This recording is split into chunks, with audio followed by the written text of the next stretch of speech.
আচ্ছা, সকলোৱে কয় যে মহিলাক সন্মান কৰিব লাগে। ঠিক আছে, মহিলাক সন্মান কৰিব লাগে, এইটো সঁচা কথা, ভাল কথা।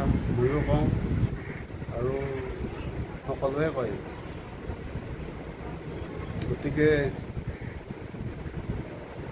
মহিলাক সন্মান কৰাটো ভাল, কিন্তু এনেকুৱা কিছুমান মহিলা আছে যে ধৰা হ'ল নিজৰ ল'ৰা ছোৱালী থকাৰ পিছতো যদি উল্টা পুল্টা পোষ্ট কৰি থাকে, ৰীল বনাই হওক বা কিবা ভিডিঅ'য়ে বনাই হওক বা যেনেকৈ নহওক, ফেচবুকত যদি আজি বেয়া পোষ্ট এটা কৰে, আজি বেলেগক কেনেকৈ শিকাব? নিজৰ ল'ৰা ছোৱালীক কি শিকাব? তেনেকুৱা মহিলাবিলাকক আপুনি কেনেধৰণৰ সন্মান কৰিব কওকচোন? এতিয়া বোলে গাইজ কিছুমানে কটি ভাজা ৰেচিপি লাগে, কিমান নীলাজ হ'ব পাৰে, তাৰপিছত এইবিলাক কমেণ্ট দিব মানুহে। তো মই দিম, ৰেচিপি দিম। আগতে নিজৰটো কাটি ল'ব, কাটি কিনে তাতে তেল নিমখ দি 10 মিনিট, পিঁয়াজো অলপ দি দিব, ভাল হ'ব খাবলৈ। পিঁয়াজ দি একদম 10 মিনিট লাৰি ল'ব, তাৰপিছত হৈ যাব, খাই ল'ব। তাৰপিছত ইডিয়েটবিলাক।